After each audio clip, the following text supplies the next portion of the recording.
여러분은 갑자기 집에서 가족을 떠나보내는 순간을 상상해 보신 적 있으신가요? 또 여러분은 사랑하는 사람을 어떻게 떠나보내고 싶으신가요? 그 순간이 닥쳤을 때 무엇을 해야 할지, 어디에 연락해야 할지 생각만 해도 가슴이 먹먹해지죠. 아무리 준비했다고 생각해도 막상 그 순간이 오면 모든 것이 머릿속에서 사라지는 것 같습니다. 특히 갑작스러운 상황이라면 더더욱 그렇습니다. 저는 올해로 68세, 은퇴를 앞둔 응급의학과 전문의입니다.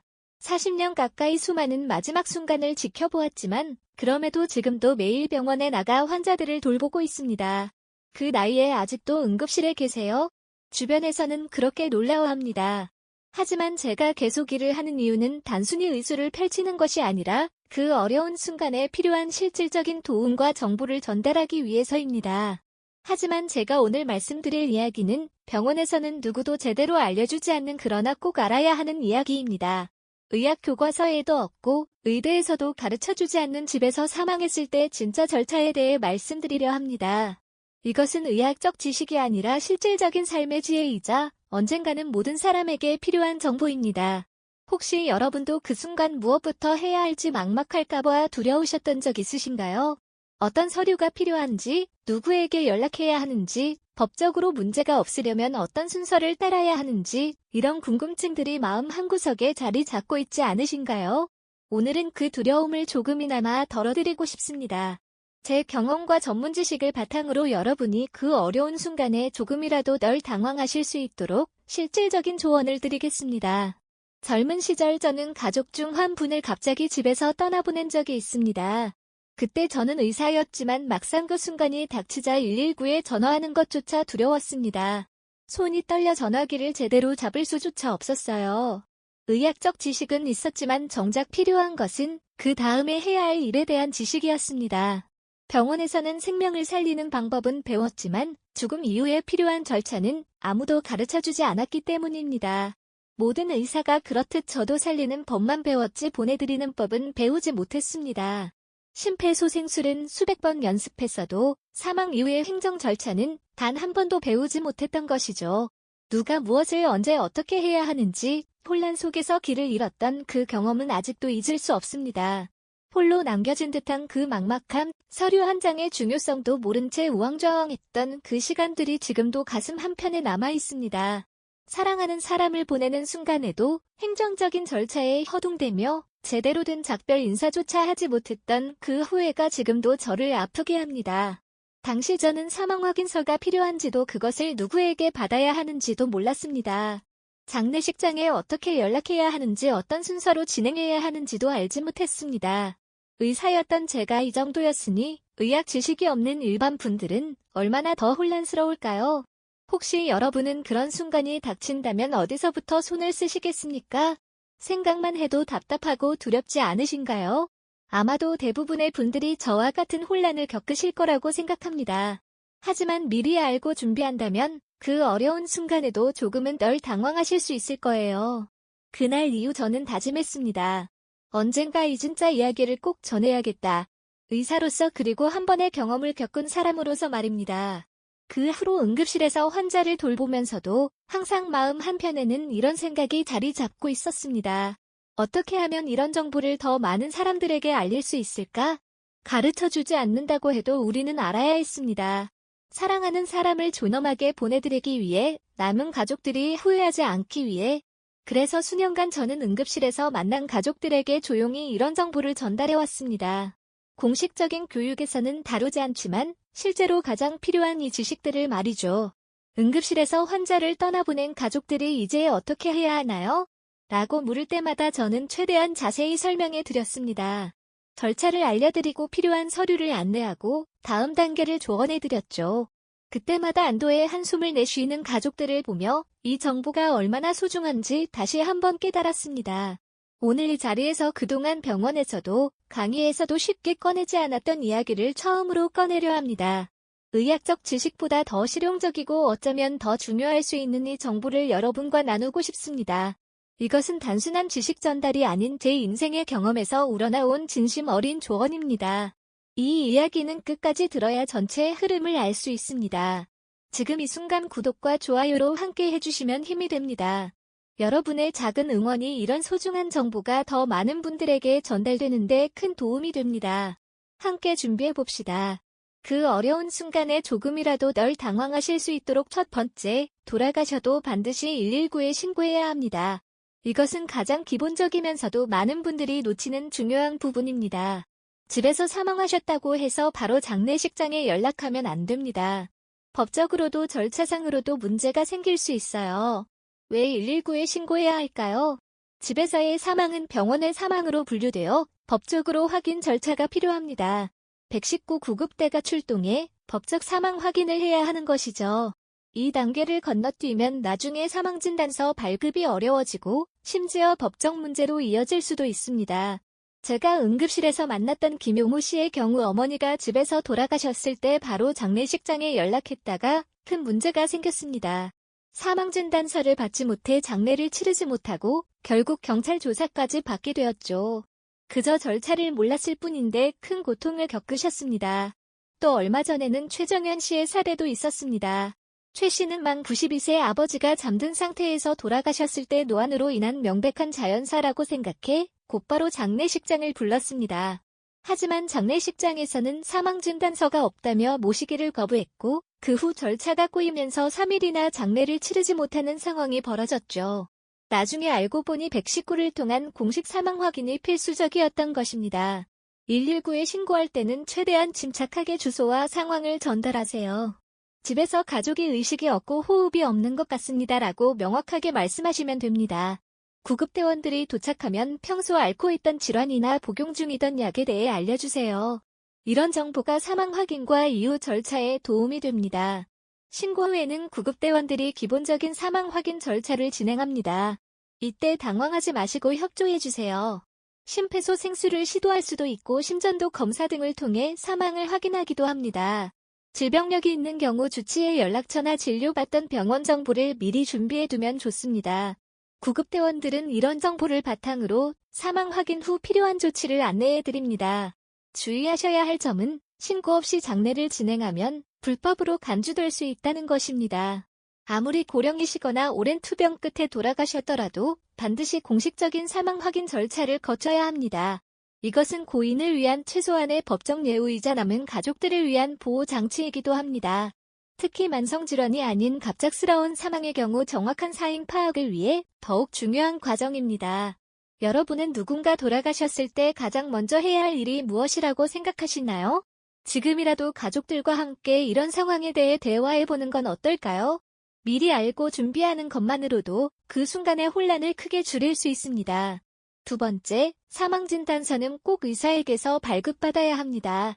119 구급대원이 출동해 사망을 확인했다고 해서 절차가 끝난 것이 아닙니다. 구급대원은 의사가 아니기 때문에 법적 효력이 있는 사망진단서를 발급할 수 없습니다. 반드시 의사의 진단과 서명이 필요합니다.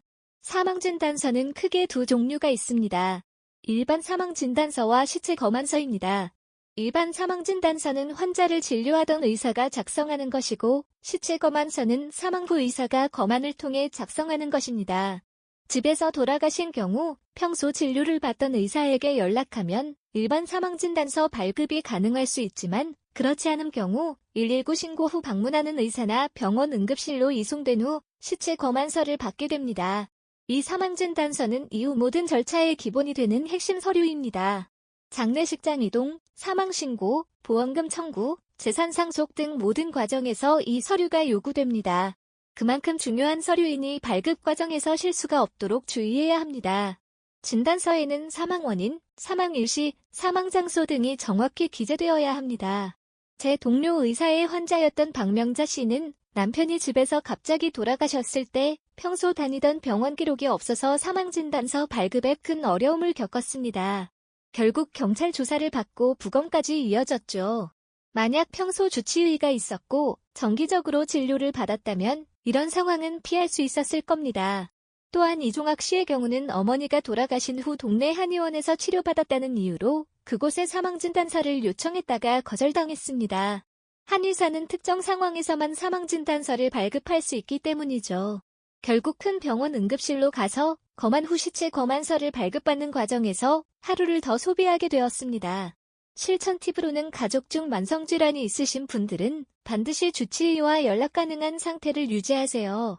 주치의의 연락처를 휴대폰에 저장해두고 정기적인 진료 기록을 남겨두는 것이 좋습니다. 집에서 돌아가신 경우 평소 다니던 병원의 의사에게 연락해 상황을 설명하고 사망진단서 발급이 가능한지 문의해보세요. 만약 평소 다니던 병원이 없었다면 119를 통해 의사의 검안을 받을 수 있도록 조치하세요. 특히 주의해야 할 점은 진단서 없이 장례식장으로 이동하는 것은 절대 금물입니다. 일부 장례식장에서는 사망진단서 없이도 고인을 모시겠다고 하는 경우가 있지만 이는 불법입니다. 나중에 더 큰 문제가 생길 수 있으니 반드시 공식 절차를 따르세요. 또한 사망진단서 원본은 여러 부가 필요하니 발급 시 최소 5에서 10부 정도 요청하시는 것이 좋습니다. 보험, 연금, 재산처리 등 다양한 곳에서 원본을 요구하기 때문입니다. 혹시 우리 가족 주치의 연락처를 바로 찾을 수 있으신가요? 지금 당장 확인해보세요. 없다면 오늘부터 가족 구성원들의 주치의 정보를 정리해두는 것은 어떨까요? 작은 준비가 큰 차이를 만들 수 있습니다. 의로도 좋은 정보를 얻을 수 있습니다. 미리 준비하는 마음이 나중에 큰 위안이 될 수 있습니다. 세 번째, 장례식장 선정은 시간과 거리를 최우선으로 하세요. 많은 분들이 장례식장을 고를 때 가격이나 규모 또는 주변의 평판을 먼저 생각합니다. 물론 이런 요소들도 중요하지만 가장 먼저 고려해야 할 것은 시간과 거리입니다. 왜 그럴까요? 사망 후 시간이 지날수록 고인의 상태는 변화합니다. 특히 여름철이나 난방이 강한 겨울철에는 그 변화 속도가 더 빠릅니다. 고인을 최대한 존엄하게 모시기 위해서는 신속한 이동이 필수적입니다. 또한 사망 확인 후 장례식장까지의 거리가 멀면 이동 과정에서 예상치 못한 문제가 생길 수 있습니다. 저는 응급실에서 근무하며 이송시간 지연으로 고인의 상태가 악화된 경우를 많이 봤습니다. 이동 거리가 멀어 2시간 이상 걸린 경우 도착했을 때 이미 시신의 상태가 좋지 않아 가족들이 더 큰 슬픔을 겪는 것을 여러 번 목격했습니다. 이런 아픔은 사전에 조금만 신경 쓰면 피할 수 있는 것이었죠.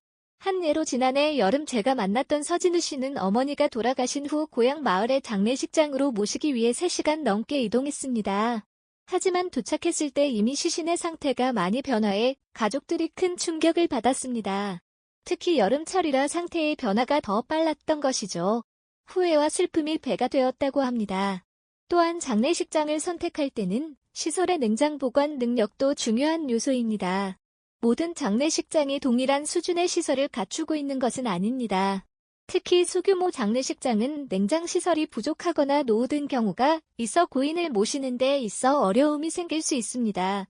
가능하다면 대형 병원 내 장례식장이나 현대적 시설을 갖춘 곳을 선택하는 것이 안전합니다.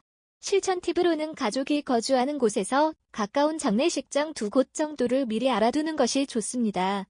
연락처, 위치, 기본 가격대 정도만 메모해두어도 큰 도움이 됩니다. 또한 혹시 종교적 특성이 있다면 그에 맞는 장례식장인지도 미리 확인해두세요. 장례 비용은 지역과 시설에 따라 크게 차이가 나므로 대략적인 비용 범위도 파악해두면 좋습니다. 보통 300만 원에서 500만 원 사이가 기본 비용이지만 장례 규모와 추가 서비스에 따라 달라질 수 있습니다. 장례 과정에서 필요한 물품들도 미리 알아두세요. 상복, 조화, 영정사진 등이 필요한데 대부분의 장례식장에서 패키지로 제공하지만 가격 차이가 큽니다. 장례식장과 계약 전에 어떤 항목이 포함되어 있는지, 어떤 항목이 추가 비용인지 명확히 확인하시는 것이 좋습니다.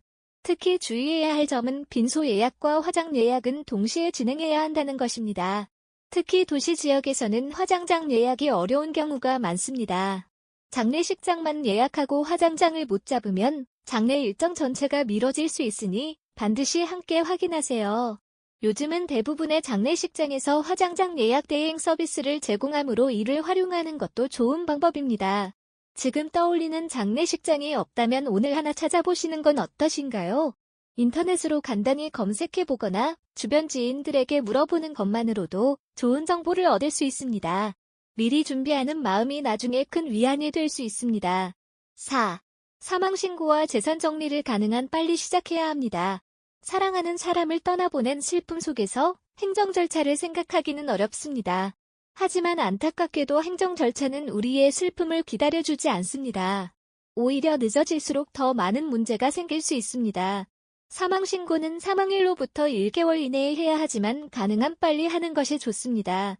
왜냐하면 이 신고를 기점으로 공과금, 보험, 연금 등 다양한 행정 처리가 시작되기 때문입니다. 특히 고인 명의로 된 자동이체나 정기결제가 있다면 더욱 서둘러야 합니다. 제가 응급실에서 만났던 이정숙 씨는 남편이 돌아가신 후 사망신고를 미루다가 자동이체 해지와 부채 조회를 놓쳐 수백만 원의 빚을 떠안게 되었습니다. 단순히 행정 절차를 몰랐기 때문에 발생한 안타까운 상황이었죠. 이런 사례는 제가 응급실 근무 중에 수차례 목격했습니다. 실천 팁으로는 사망신고 후 즉시 사망자 재산조회 서비스를 신청하세요. 읍면동 주민센터에서 신청 가능하며 이를 통해 고인 명의의 금융자산과 부채를 한 번에 확인할 수 있습니다. 또한 주요 공과금 전기, 수도, 가스 등과 휴대폰 요금 자동이체는 직접 해당 기관에 연락해 해지해야 합니다. 특히 주의해야 할 점은 부채가 많다고 판단되면 한정 승인이나 상속 포기를 고려해야 한다는 것입니다. 이 절차는 사망을 안 날로부터 3개월 이내에 완료해야 하므로 시간적 여유가 많지 않습니다. 법적 지식이 필요한 부분이므로 필요하다면 전문가의 도움을 받는 것이 좋습니다. 혹시 지금 당장 고인의 명의로 남아있는 자동이체를 떠올릴 수 있으신가요? 가족 중 누군가와 함께 각자의 자동이체 목록을 정리해보는 시간을 가져보세요. 이런 작은 준비가 나중에 큰 도움이 될 수 있습니다. 8. 마무리 사망은 생의 끝이 아니라 남은 이들에게 주어진 새로운 시작입니다. 떠나보내는 슬픔 속에서도 남은 이들은 계속 삶을 이어가야 하고 그 과정이 최대한 평온하기를 바라는 마음으로 오늘 이 이야기를 나눴습니다. 오늘 말씀드린 절차를 다시 짧게 정리해드리겠습니다. 집에서 사망했을 때 119 신고 사망진단서 발급장 내식장 연락 사망신고 재산정리 이 5단계를 기억하세요. 그리고 무엇보다 중요한 건 슬픔 속에서도 침착하게 한 걸음씩 나아가는 것입니다. 이런 준비는 결코 불길한 것이 아닙니다. 오히려 사랑하는 사람을 위한 그리고 남겨질 사람들을 위한 배려입니다. 40년 응급의학과 의사로 일하며 수많은 생과 사회 순간을 지켜본 저의 경험이 여러분에게 조금이나마 도움이 되었으면 합니다. 당신은 오늘 무엇부터 준비해 보시겠습니까? 작게는 가족과 혹시 모를 상황에 대해 대화해보기부터 시작할 수 있습니다. 비록 불편한 주제일 수 있지만 이런 대화가 나중에 큰 위안이 된다는 것을 경험으로 알고 있습니다. 지금 시작하면 그때 우리가 후에 대신 따뜻한 작별을 할 수 있을 것입니다. 미리 준비한다는 것은 두려움을 줄이는 가장 확실한 방법입니다. 그리고 그 준비는 결코 늦지 않았습니다. 오늘부터 지금부터 시작하세요. 다음 영상에서는 장례식장에서 절대 놓치지 말아야 할 3가지 포인트를 함께 살펴보겠습니다. 장례식장에서 흔히 발생하는 문제들과 그 해결책에 대해 알려드릴 예정이니 많은 관심과 기대 부탁드립니다. 오늘도 끝까지 시청해주셔서 감사합니다.